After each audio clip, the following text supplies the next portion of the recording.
মুছলমানৰ গাতো বাঘ হাজৰিকাৰ তেজ আছে কোন এই বাঘ হাজৰিকা বাঘ হাজৰিকাৰ জন্ম হৈছিল অসমৰ গড়গাঁৱৰ ওচৰৰ ঢেকেৰী গাঁৱত আসল নাম আছিল ইছমাইল সিদ্দিক এদিন এটা বাঘ তেওঁ গাঁৱলৈ সোমাই অহাত তেওঁ উকা হাতেৰে বাঘটো হত্যা কৰে এই বাতৰি আহোম ৰজা চক্ৰধ্বজ সিংহৰ কাণত পৰে আৰু ৰজাই তেওঁক প্ৰতিভা দেখুৱাবলৈ ৰাজসভালৈ নিমন্ত্ৰণ কৰে ৰজাই তেওঁৰ বীৰত্ব দেখি প্ৰশংসা কৰে আৰু তেওঁক 1000 জন পাইকৰ তলত হাজৰিকা পদবী দিয়ে তেতিয়াৰ পৰা ইছমাইল সিদ্দিকৰ নাম বাঘ হাজৰিকা হয়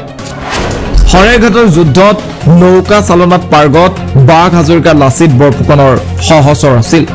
তেওঁ সাহসিকতাৰে হৰাইঘাটৰ যুদ্ধত মোগলৰ বিৰুদ্ধে যুদ্ধ কৰিছিল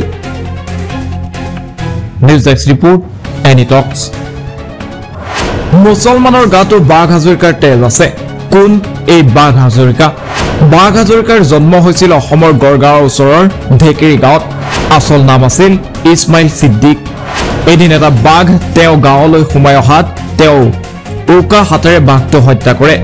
এই বাতৰি আহোম ৰজা চক্ৰধ্বজ সিংহৰ কাণত পৰে আৰু ৰজাই তেওঁক প্ৰতিভা দেখুৱাবলৈ ৰাজসভালৈ নিমন্ত্ৰণ কৰে ৰজাই তেওঁৰ বীৰত্ব দেখি প্ৰশংসা কৰে আৰু তেওঁক 1000 জন পাইকৰ তলত হাজৰিকা পদবী দিয়ে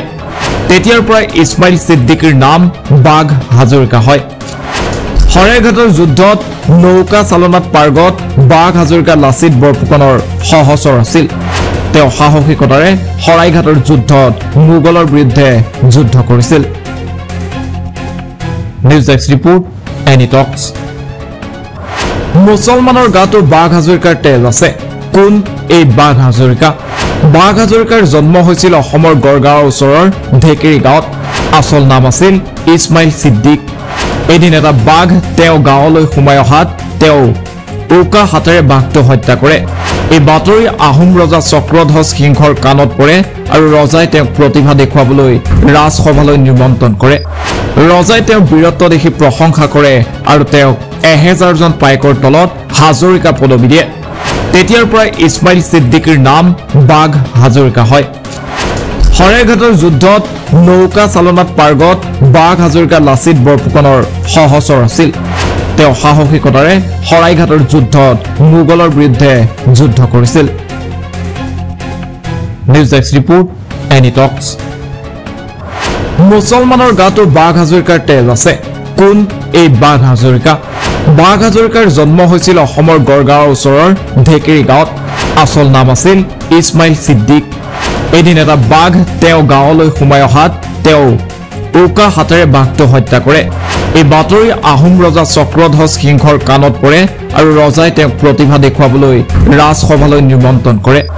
ৰজাই তেওঁৰ বীৰত্ব দেখি প্ৰশংসা কৰে আৰু তেওঁক 1000 জন পাইকৰ তলত হাজৰিকা পদবী দিয়ে তেতিয়াৰ পৰা ইছমাইল সিদ্দিকৰ নাম বাঘ হাজৰিকা হয় হৰেঘাটৰ যুদ্ধত নৌকা চালনাত পাৰ্গত বাঘ হাজৰিকা লাচিত বৰফুকনৰ সহচৰ আছিল তেওঁ সাহসিকতাৰে হৰাইঘাটৰ যুদ্ধত মোগলৰ বিৰুদ্ধে যুদ্ধ কৰিছিল নিউজ ডেস্ক ৰিপোৰ্ট এনি টক্স